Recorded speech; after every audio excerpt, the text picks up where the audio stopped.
my name is Lori, and we are here at the Prairie Renaissance Cultural Alliance in Morris, Minnesota, with Michael Aasness, and he is here from South Dakota, sharing his work with all of us. Michael, could you tell us a little bit about your paintings? Absolutely. Hi, everybody. My name is Michael Aasness, and I'm a South Dakota-based artist and teacher and educator. And originally grew up in Fergus Falls, Minnesota. Graduated from South Dakota State University in 2017 with a Bachelor's of Science in Art Education and a certificate in painting. And so this show here, from here to there, builds off of my first exhibition at the Waseca Art Center, which was held earlier this year in January and ran through March as well. Within the last couple of years, there's a couple different shows where it kind of reignited kind of my drive to submit my artwork and kind of promote that professionally as well. And really kind of hadn't thought about doing that within the first few years of my teaching until I submitted an artwork to the Minneapolis College of Art and Design. Got a painting into that show as well. And that kind of reignited my drive in promoting my artwork and submitting into jury shows and different exhibitions as well throughout the Midwest. So there are a couple different paintings here from like the last 2-3 years to keep this pretty current. And so these two artworks here, this first one to my left and then the one on the right, are created in gouache. This was actually created at a workshop where working with gouache on various watercolor papers as well. And I had never really worked with gouache before. And as a chalk-based paint, has a little bit of lightness to it already. So when you're working with it, the white of the paper actually brings in a lightness to it. So it works sort of like watercolor, kind of where you can reactivate it and it can sit out and you can essentially let it dry, but you can get the effects of acrylic or oil. So it works really, really well. And so these two paintings here, the imagery are from the North Shore up in Minnesota by Graham Ray. And so these were kind of separate from the rest of the artworks that are here, where they're specifically in gouache. And there's a couple other paintings here where there's more mixed media than it is painting or pigment. And so the one on the left over here, the still life of roses, is where it actually started out as an abstract sort of painting and building up various layers and how you can kind of push the development of textures using acrylic as a springboard. And so building in acrylic like watercolor. And so I use very little pigment when I'm building up a painting, whether it be various washes as well, and then using that as a springboard for other type of mixed media, whether it be colored pencil or marker or charcoal as well. And so this one was kind of an experiment to push kind of the development of textures as well, which kind of leads into a few different other artworks as well. So there's a couple other more current pieces here where pushing kind of the pigment of the paint as a springboard and then using mixed media kind of as a vehicle to add those added textures over the top. And so this one is mainly acrylic with colored pencil. So it's more of a drawing than it is a painting, but it kind of blends into that that category there. There's a few other paintings here where acrylic is kind of the springboard and where it's really sort of experimenting with clay and how you can push the development of textures. And so this painting here, the lighthouse, was actually one that I did 3-4 years ago.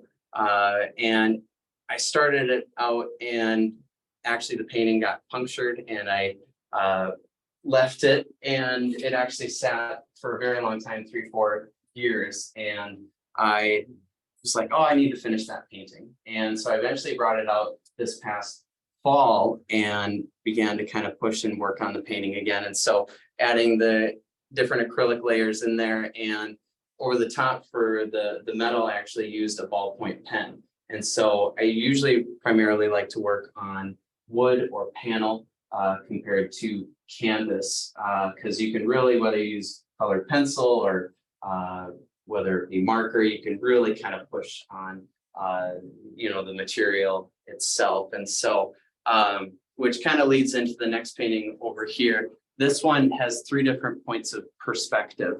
And so this one was done in the winter of 2022, so about a year and a half ago. And it's actually of a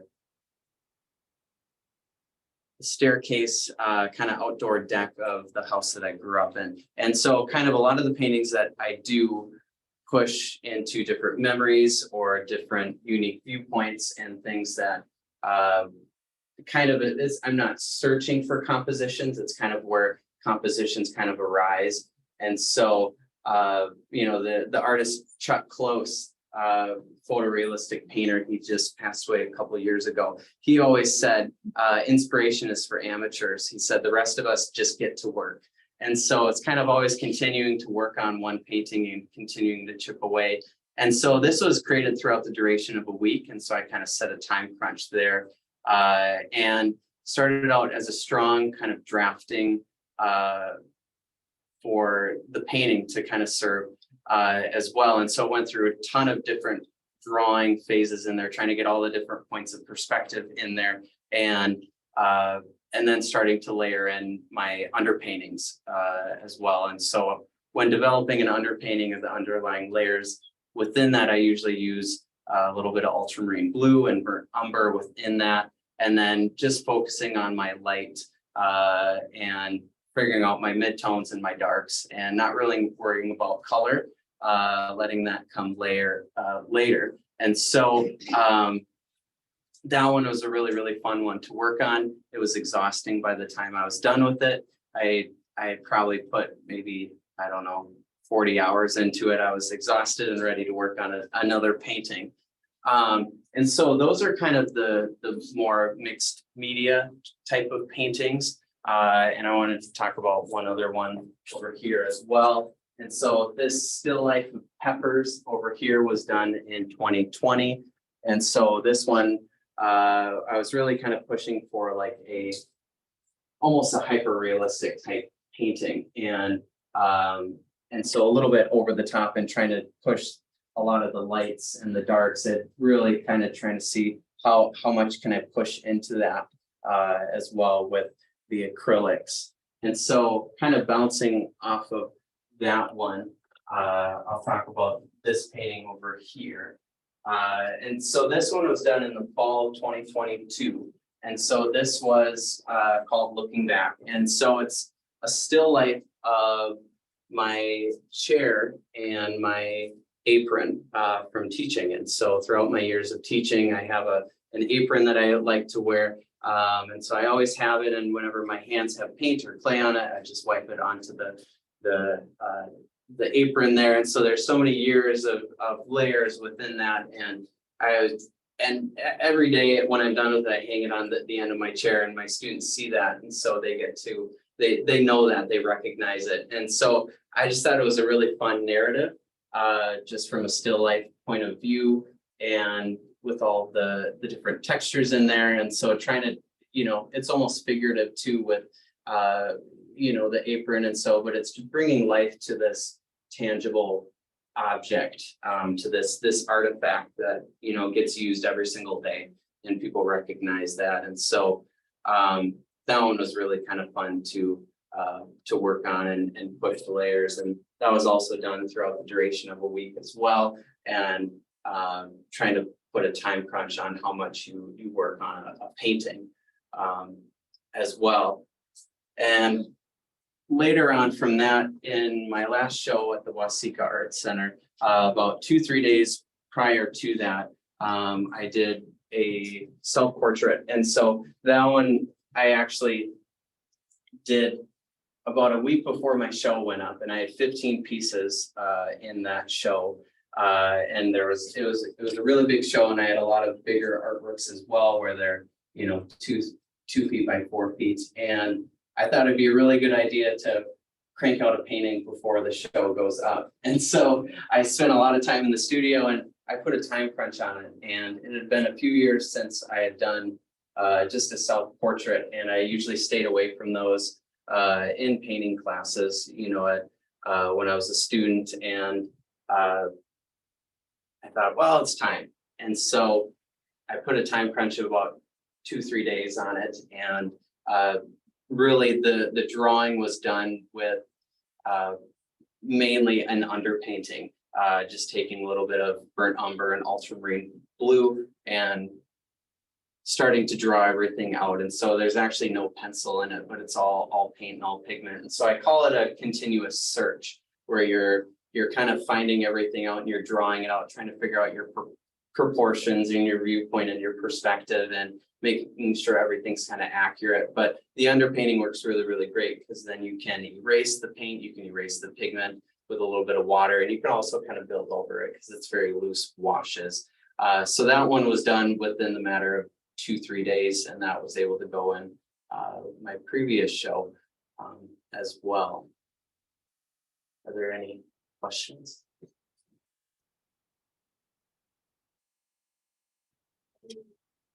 Well, I always have questions. So you didn't talk about that meeting. Can you talk about that a little bit? Sure.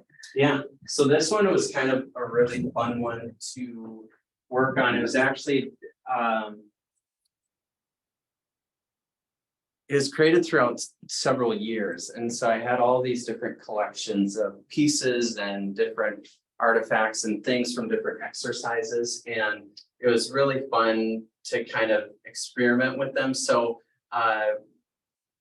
with all the other mixed media artworks and the paintings there are some that are just pure acrylic paint, pure pigment, and then there are some that are more drawings than they are painting. And, you know, there are so many different ways to kind of work on an artwork, whether it's adding in colored pencil or charcoal or layering. And so this was kind of me kind of playing and experimenting and trying to figure out, oh, how can I use this pigment, or how can I use this to create various textures? So there's actually a lot of different layers and different exercises of things. So, you know, the red is more of the palette knife and trying to figure out how can I add in different textures in there.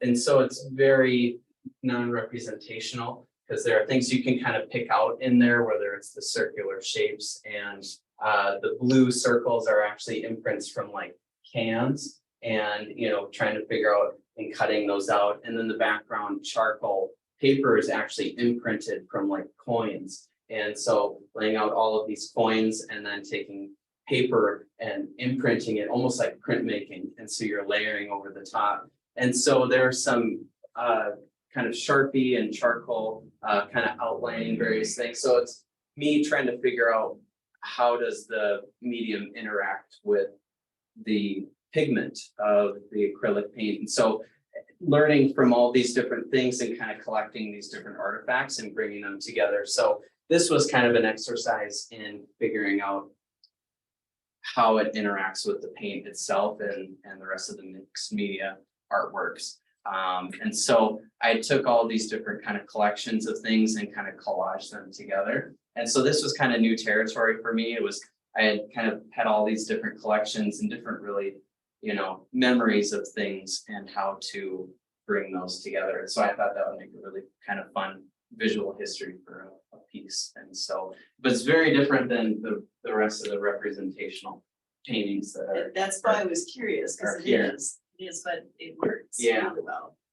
And that's why I included like a specific artist statement on there as well for that one, just kind of exploring what is going on in there, because it doesn't really give away a lot of the answers within that, where you can just pick out and say, oh, I know what that is. That's a house, or that's a landscape, and stuff like that. So do you have a preferred medium at this point, or is that too hard to choose? I work mainly in acrylic. When I was a student at SU, I was primarily an oil painter, so really kind of strict almost hyper focused in oil paint. And so, but as an art ed student, you have to be, well diverse in all mediums, whether it be drawing, painting, ceramics, printmaking, sculpture, getting my feet wet with all of those different mediums. And so learning all of those different things, painting was one thing where I really kind of connected with that the most. And I really kind of delved into oil. And learning that, and that's kind of an animal in of itself, and learning how to work with that. But it's filling your toolbox with all these different techniques and then learning those, kind of strictly, and then finding out ways to expand and break and kind of find your way beyond that. And so Ben Shahn always said that craft is the discipline which frees the spirit. Style is the result. So you learn all of these different ways of doing things, and then you find your own way to break from that and take bits and pieces, what works for you, what doesn't work for you, or problem solving from there. And so to answer your question, I mainly use acrylics. And so since graduating and next year will be my 7th year teaching, and mainly just been working with acrylics and trying to figure out how can I work with those. And it works so well because I can just get the paint out and then it's dry when I'm done, and building from there, and it works really great in the studio. And so kind of I had learned so much about oil as a student, and then as a kind of a professional learning, trying to figure out how do I work with all these other mediums as well. And so that was one that I kind of really took to doing all of those. And so all of these paintings are done in acrylics, and then about half of them are mixed media, where it's acrylic as a springboard and adding mixed media over the top, whether it be colored pencils or markers or charcoal or white charcoal, any of those things as well. Thank you. As an educator, Michael, I'm wondering what you enjoy teaching to folks. Or do you enjoy teaching acrylic? Do you enjoy, what do you think students get excited about? What do you look forward to each year when you're gearing up? I think one thing about being a 6 or 12 art educator is that I get to work with all mediums. And so clay was always one thing that I wasn't super experienced in as a student, but then learning all of those tools. And that's one of my, I love teaching that. And I also love teaching drawing, and I love teaching painting. And that's one of the things that I get super excited about as well. And kind of learning those things as well. But it's also, printmaking and sculpture, and, even just different graphic design elements as well. Trying to give it an experience for students in all mediums, and teaching those. And so it's hard to pick one, but a lot of those are my favorite because it's different every project, whether it be middle school, they get an experience in all of those different mediums, drawing, painting, ceramics, printmaking, sculpture. And then with my high school classes, teaching ceramics, and then teaching drawing. And so that's, class of itself, and then teaching painting as well. And so that's what's great about the day, is that you get just a wide range of mediums and experiences to teach. So there's lots of different subject matter in your exhibit here. What's your sort of go-to subject matter, or what's your favorite thing to paint? Representational painting. So things that, whether it be landscapes or still lifes or memories or different kind of perspectives or viewpoints, things that I find interesting around me. And so kind of not searching for those things, but kind of letting those things kind of come to you as well. And so kind of seizing the day or the moment for things that you find and things that kind of you happen upon. And so that's kind of sometimes the best artworks, whether it be a photographer finding kind of that one landscape or that one moment, or the storm or clouds or something like that. And so whether it be in travels or memories, or looking at the world differently around you. And so like the staircase painting is something, it's a place that I've seen, that I grew up as a kid. running down those stairs. But then one day just looking at it differently and kind of tilting my head and seeing, oh, this is a completely new point of view that I haven't seen before. And, a lot of the other paintings as well. And even this painting here of the two trees was one that was done relatively recently in like June. And I spent a couple days working on it, and I had looked outside and we were in town and I saw one tree that was just full, the leaves, it was just beautiful, it was all green. And then right next to it, there was this little tree that was just no branches, nothing. And I thought that was really interesting because it was just this one flourishing tree and then the smaller one where there's no leaves, nothing. And I thought that was a really cool interaction, and then finding kind of a viewpoint in that, because you kind of create a narrative with it, with the trees as well. And so I think you can almost get kind of philosophical with it too, because if you look, the one tree is slightly higher than the other in the angles that are in there. And then you have the other tree as well, where there's not a lot going on. And I think as people, sometimes we can feel that way, where we look and we can see other people that are, flourishing, or they're doing so well, and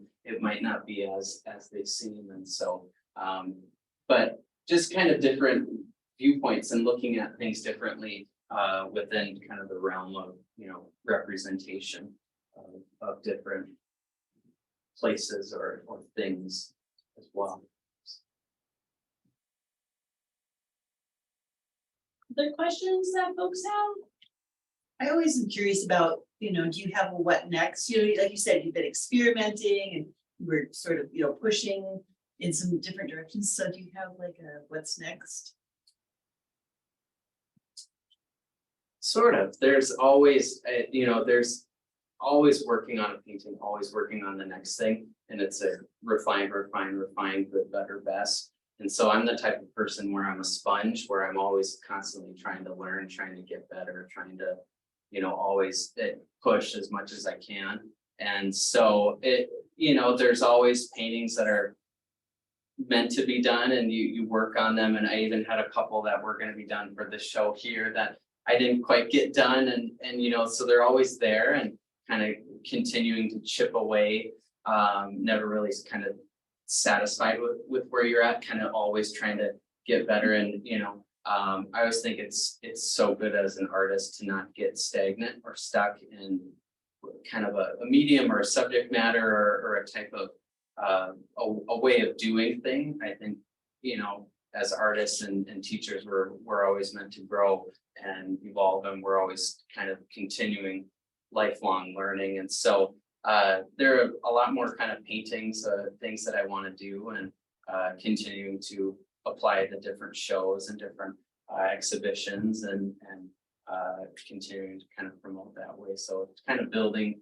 portfolio and trying to push all of those as well. And as a teacher, it's like the busyness of the year too is sometimes hard as well. So always as art educators, finding that time to continue to work on your own artwork, because sometimes that might go off to the side too, and you forget about why you do what you do, and that just like a math teacher loves math, or a science teacher loves science, and why they fell in love with what they do. And as artists and teachers, we get to that's the fun part, is always continuing to work on your own artwork and finding that time. So I don't know if that answered your question or not. It's a never-ending story. Yes, absolutely.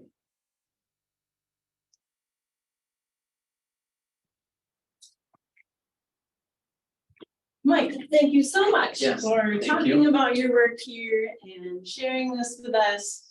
We enjoy seeing you back in our space. We had you last summer as part of our juried exhibit, and we're glad that you accepted this invitation to have a show, and we hope to see more of your work in the future. Well, thank you to the PRCA, and thank you to the Springboard for the Arts, and my wife and my family, and all the teachers and colleagues that helped me along. Thank you guys. Awesome. Thank you. Thanks, folks.